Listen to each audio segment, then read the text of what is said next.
sa Panginoon, lalayo ka sa Panginoon, you will never experience ano po yung satisfaction ng buhay.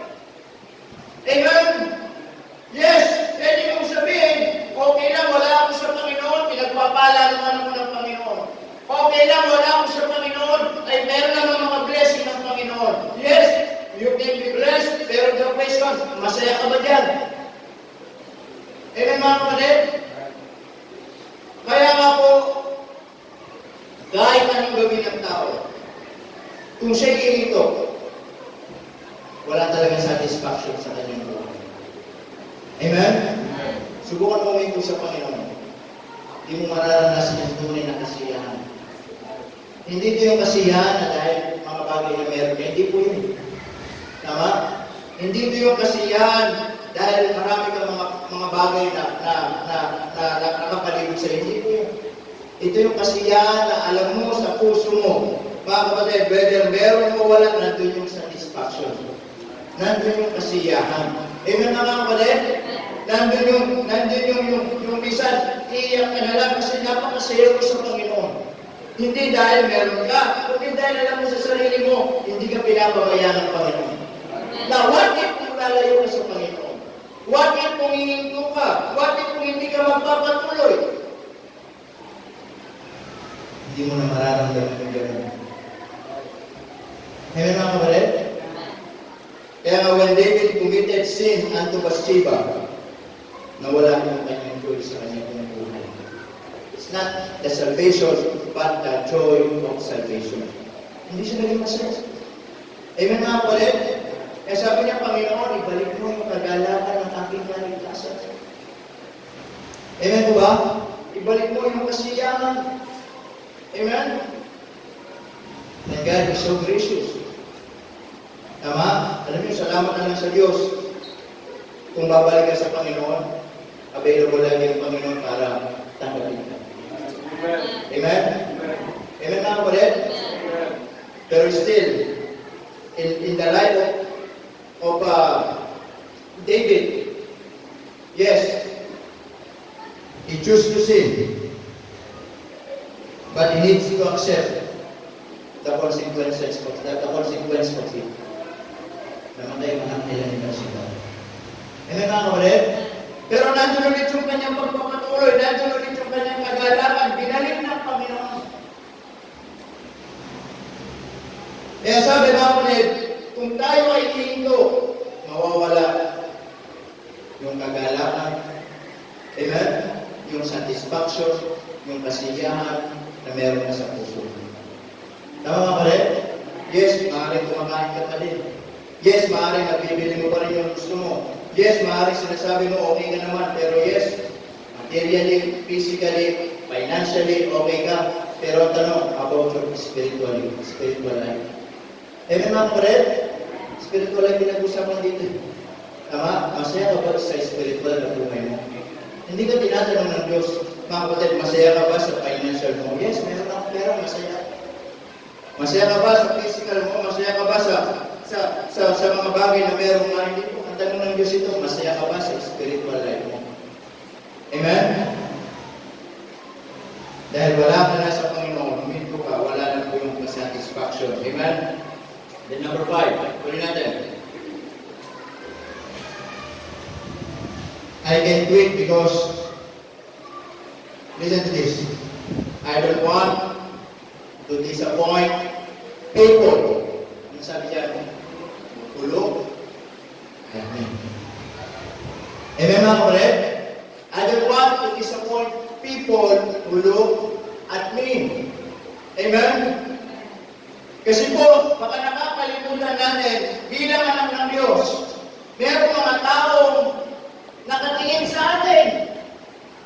Meron mga taong umahanga sa atin. Meron mga taong, kumbaga sa term natin sa kamunduan, para ba ginagawa kang loading? Yung sa mundo ganun ba? Mga loading nila, ginagaya nila. Tama?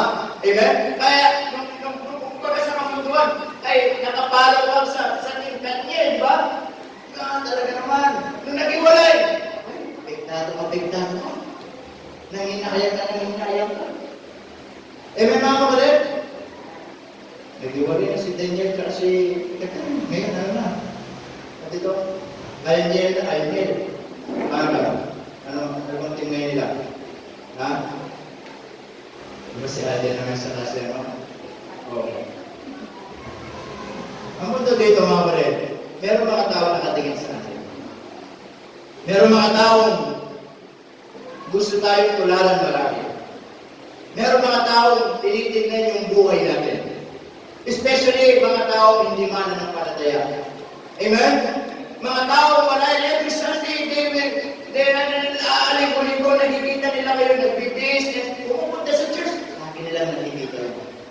Mga taong mga kaibigan ninyo, na alam nila kung saan kayo, matapat kayo, mananampalataya. Mga kaibigan ninyo na kilala kayo sa eskwela, na kayo nagsisimba every Sunday at mananampalataya kayong estudyante. Mga katrabaho ninyo, nakikilala kayo sa mga trabaho ninyo, na kayo Kristyano mga trabahante. And then one day, pumunto ka. Amen? Baka yung nakatingin sa'yo, magdi-decide na, at sasabihin sa'yo, gusto ko na sumama sa'yo sa church, pero yung teka yun, yung teka, lumayo ka sa Panginoon. Di-disappoint yung tao na yun. Sasabihin, ganito pala ito na, tagal ko na siya tinitignan. Akala ko matapat siya. Akala ko nagpapatuloy siya. Gusto ko na sana sumama, umalis na pala sa Panginoon. Did you get my point? Amen mga kapatid? Especially, not only our friends, but also recently, our loved ones. Amen? Yung mga pamilya natin, baka tinitingnan tayo sa buhay na nakalataya natin. Amen? Yung mga mahal natin sa buhay na hindi pa mananampalataya, baka tinitingnan araw-araw yung buhay natin. Amen? What if, uminto tayo?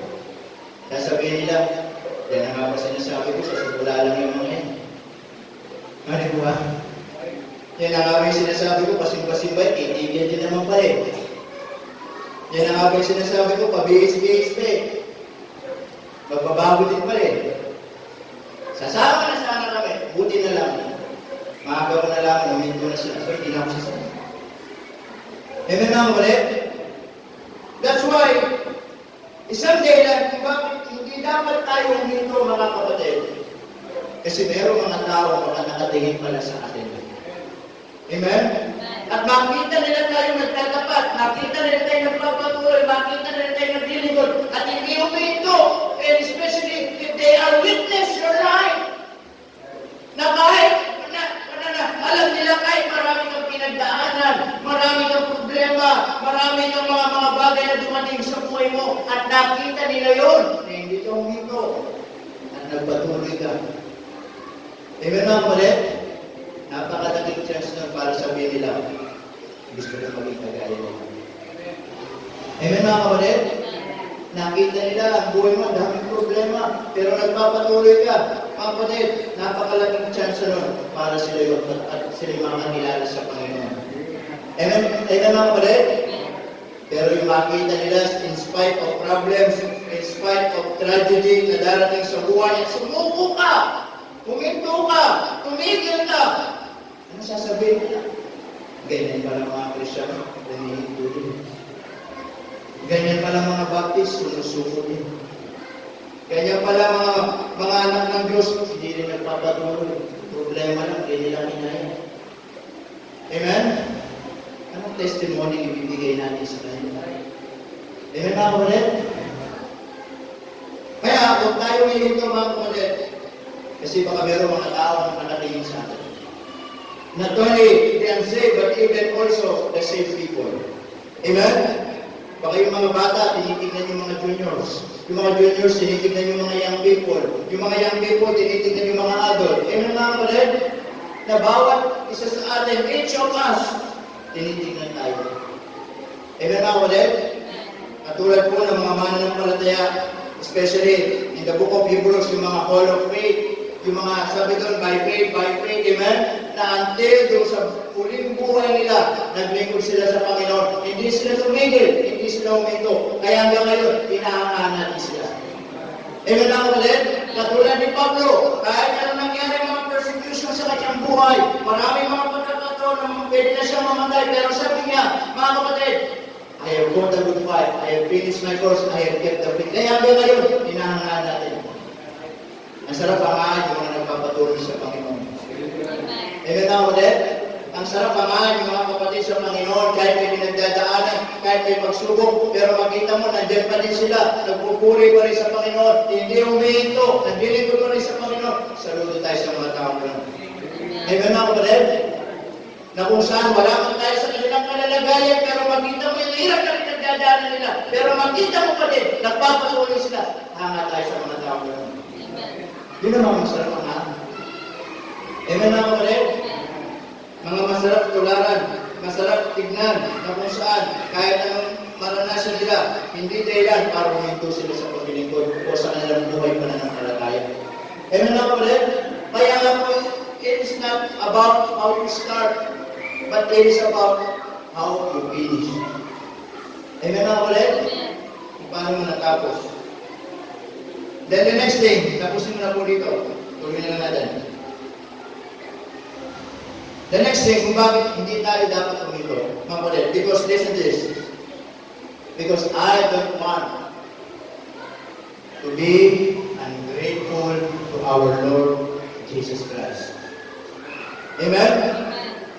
Kaya dapat, isang dahilan kung bakit dapat hindi tayo tumigil, hindi tayo mag-quit sa buhay pananampalataya kasi ayaw natin maging ungrateful o ingrata, hindi maging mapagpasalamat sa tagapagligtas na nagligtas sa buhay mo. Eh na nga po din? Hindi ba napaka-unfair naman sa Panginoon? Niligtas ka, inayos ang buhay mo, tinama ang pamilya mo, inayos yung mga pangarap mo sa buhay, and yet sasabihin mo lalayo ka sa Panginoon. Eh mga kapatid, napaka-ungrateful naman natin sa Panginoon. Anong isusukuli natin sa Panginoon? After pinagpala tayo ng Diyos, after binago tayo ng Panginoon at isusuli natin, magbabackslide tayo. Isusuli natin lalayo tayo sa Panginoon. Isusuli natin hindi tayo maglilingkod sa Panginoon. Yun ba yung gusto isukuli natin sa Diyos? After all, the blessing of God sa buhay natin, and God is always faithful to your life, ng Diyos kailanman hindi nagkulang sa buhay natin. Ng Diyos kailanman hindi po, mga kapatid, iniwan tayo. Na bawat pangako niya sa kanyang salita ay pwede mong pagkatiwalaan, pwede mong pangawakan, sapagkat lahat ng kanyang mga sinabi ay totoo, mga kapatid. Nang sabihin niya, I will never leave you, nor forsake you, totoo yun. Kahit sa mga panahon na down ka na, at iniwan ka maral ng mga tao, pero meron Diyos na hindi ka iiwan. Kahit sa panahon na nahihirapan ka, sasamahan ka ng Panginoon. And yet, lalayo mo sa Panginoon. Napaka-unfair naman sa Panginoon. Eh mga kapatid, anong klaseng pasasalamat ang ibibigay natin sa Diyos? Amen? Na araw-araw binibigyan ka ng lakas. Araw-araw binibigyan ka ng kalakasan ng Diyos. Araw-araw binibigyan ka ng kalusugan. Araw-araw pinuprovide ng Diyos yung mga kailangan mo. Araw-araw hindi na nagkakasakit. Araw-araw nakakapag-aral yung mga anak mo. Araw-araw nakakapagtrabaho ka. Araw-araw nasusurvive ka sa buhay mo kasi napakadapat ng Diyos. Tapos sa lalayo mo sa Panginoon, napaka-ungrateful naman natin sa Panginoon. Na kahit ang dami nating pagkukulang, na kahit ang dami nating mga failure sa buhay, kahit ang dami nating mga kasalanan, pero ang Panginoon din pa rin nagbabago sa atin. God is always gracious to us and always giving us many chances para magpatuloy tayo. Tapos lalayo tayo sa Panginoon. Amen mga kapatid? What kind of character na meron tayo? Na tayo ungrateful sa Panginoon? Na araw-araw hindi mo nga nakikita ang pinapabayaan ka ng Diyos. Araw-araw maalis ka ng bahay, umuwi ka ng ligtas. Mga kapatid, araw-araw pumupunta ka ng eskwela, nakakauwi ka ng ligtas, tapos sasabihin mo, lalayo ka sa Panginoon. Mga kapatid, the point is this, walang dahilan para lumayo sa Panginoon. Walang dahilan para huminto sa Panginoon. Mga kapatid, pagdating sa langit, harap tayo sa ating tagapagligtas, magpapasalamat tayo doon sa Panginoon. Pero maganda dito pa lang sa lupa, magpasalamat na tayo sa Panginoon. Nandito pa lang sa lupa, matuto na tayo maging grateful araw-araw sa buhay natin. Amen mga kapatid? Upang sa ganoon, pagharap natin sa Panginoon, ay lalo pa natin ibibigay yung ating pasasalamat sa Panginoon. Nasasabihin natin, Panginoon, salamat nung kami nabubuhay, hindi nyo kami pinabayaan. Alam mo, wala na tayo magagawin. May ibibigay sa Panginoon, pagpapasalamat. In spite of na mga blessing na meron ka, hindi mo naman deserve, pero napakatapat pa rin ng Diyos. In spite ng mga bagay na meron tayo, kaya hindi natin deserve, binibigay pa rin ng Panginoon, napakatapat pa rin ng Panginoon. Tapos lalayo tayo sa Panginoon. Mga kapatid, umising tayo. Walang dahilan para maging ungrateful tayo sa Panginoon. At napakaraming dahilan para maging grateful ka sa Panginoon. Amen mga kapatid? Wala tayong idadahilan para huminto at hindi maging mapagpasalamat. Kundi marami tayong dahilan at bibilangin natin at baka hindi natin kayang mabilang at magpasalamat tayo sa Panginoon. Amen mga kapatid? Huwag tayo maging nagaya ng siyang na nakitungin. Kaya sabi ng Panginoon, 10 yung kanyang pinagaling, yung siyang umalis. At yung isa lang yung bumalik at nagpasalamat sa Panginoon. Amen mga kapatid? Okay lang sana kung 5 out of 5, 6 out of 4, 3 out of 7, pero nakakalungkot, 1 out of 9. 1 out of 10, isa lang yung bumalik, sabi ng Panginoon, nasaan yung siyam? Na pinagaling din ng Panginoon. Ang ungrateful yung siyam na yun. Hindi mo magpasalamat. Amen?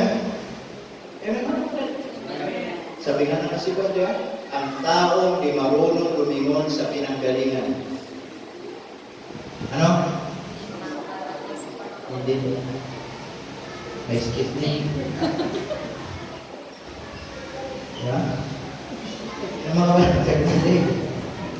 Mga kapatid, wala tayong dahilan para maging ungrateful sa Panginoon. At napakaraming dahilan para maging grateful tayo sa Panginoon. Amen? Kasi sa buong buhay natin, naniniwala ko, hindi natin kaya sabihin, Panginoon, hindi ka naging tapat sa akin. Amen? Hindi natin kaya sabihin na. Kasi in fact, alam mo sa sarili mo, kahit hindi ka tapat, napakatapat pa rin ng Diyos sa iyo. Amen? At ang ibabalik natin, isusukli natin, pasasalamat sa Panginoon. Amen? Kaya, huwag tayong hihinto. Amen? Kasi ang paghinto sa Panginoon, yan po'y pagpapakita ng pagiging ungrateful sa Panginoon. Amen na po rin? Ang paghinto sa Panginoon ay pagpapakita ng hindi pagpapasalamat sa Panginoon. Nakatulad ng siyam, after silang niligtas, pinagaling, umalis! Buti meron isa. Yung sabi niya, teka, umalis na nga yung siyam. Alis pa ba ako? Teka, yung siyam, ungrateful. Maging ungrateful pa ba ako? Amen na po rin?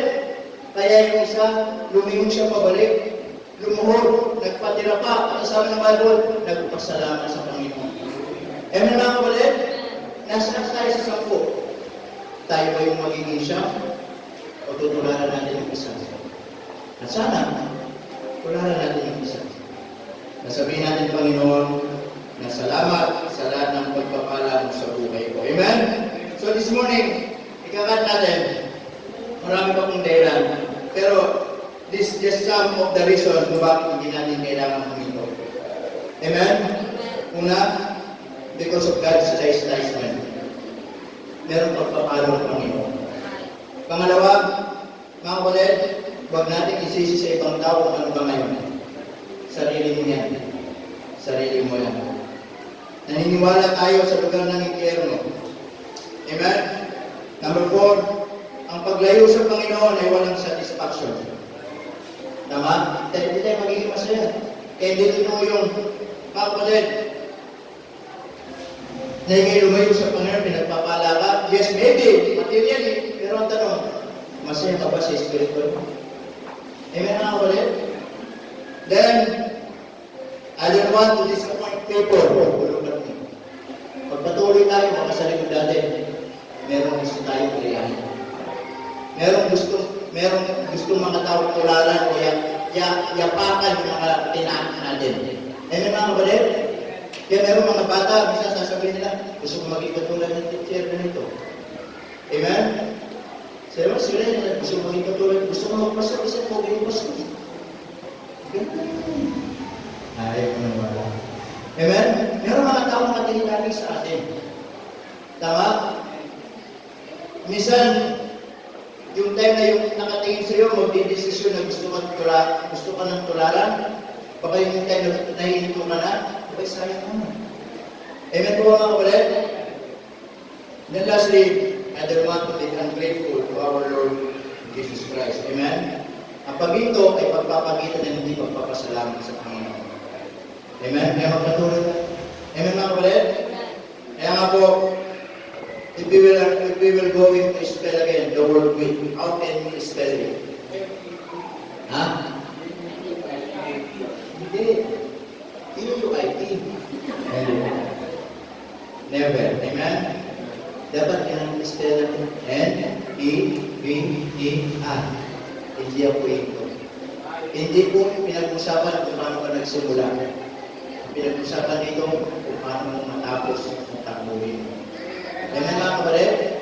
Hindi pinag-usapan kung gaano maganda yung simula mo. Pinag-usapan kung paano ka makatapos. Amen?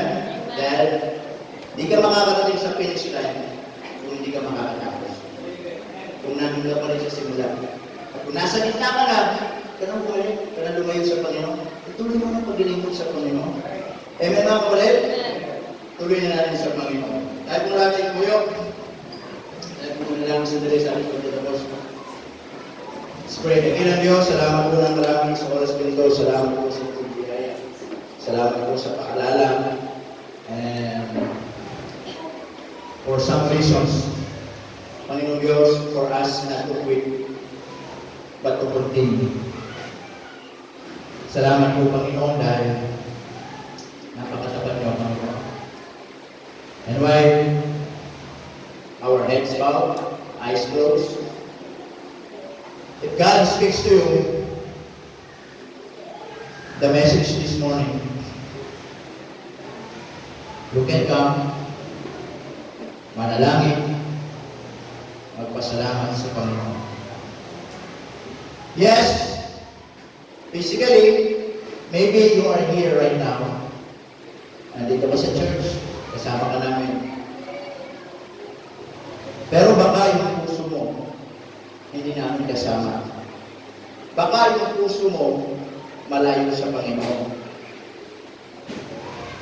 O kaya naman, baka ikaw yung isang mananampalataya na gusto mo na kuminto, gusto mo na tumigil, ayaw ka na magpatuloy. Kapatid, if you're going to spell the word with, N-A-V-E-R, never, huwag magagawin. Magpatuloy ka. Kahit anong mangyari, magpatuloy ka. It is not about how you start.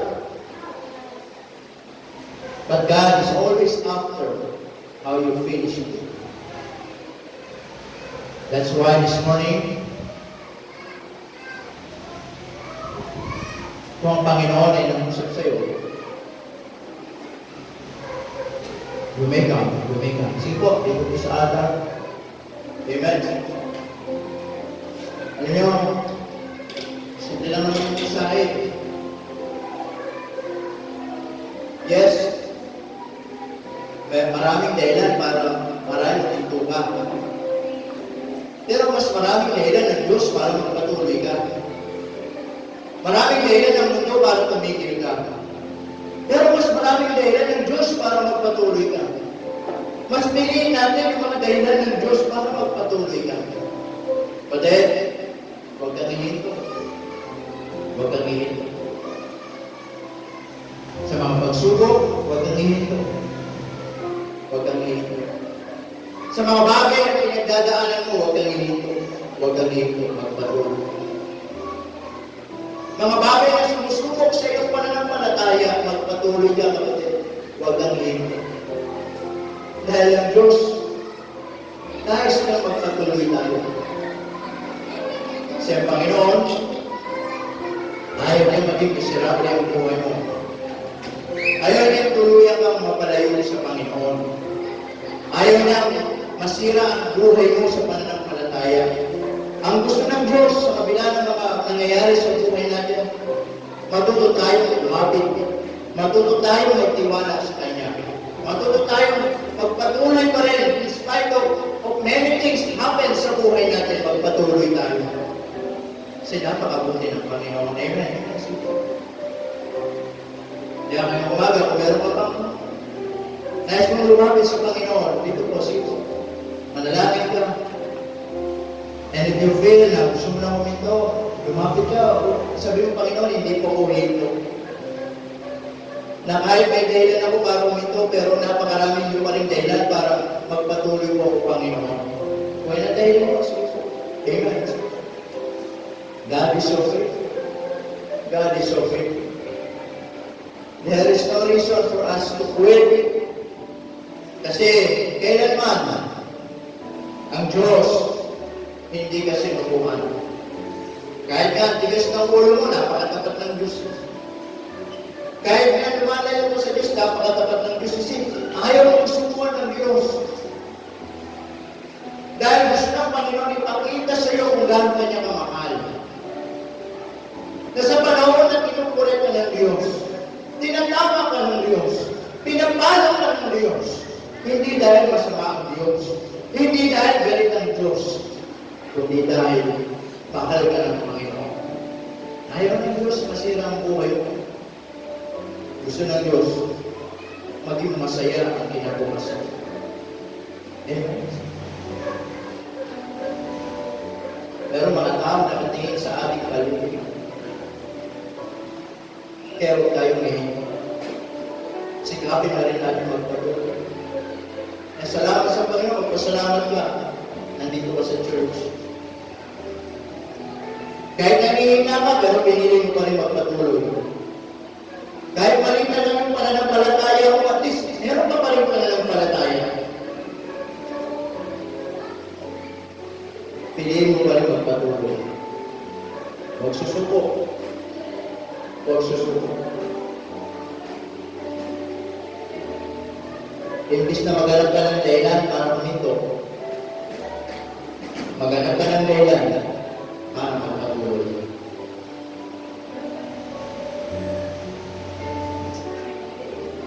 Winners never win. And winners never win. Nagilang Diyos, salamat po ng marami sa katapatan niyo po sa akin. Salamat po, Panginoon, na sa panahon na gusto namin huminto. Lagi nandiyan ang mga salita ninyo para ipaalala niyo sa amin na kami po'y magpatuloy. Salamat po sa mga anak ninyo ngayong umaga. Na iba-ibaman kami ng mga pinagdadaanan sa buhay. Pero salamat, pinipili pa din ang bawat isa magpatuloy sa buhay pa ng pananalig. Salamat po, Diyos. Pagpalain ng bawat isa sa pangalan ni Jesus. Amen. Amen. Amen.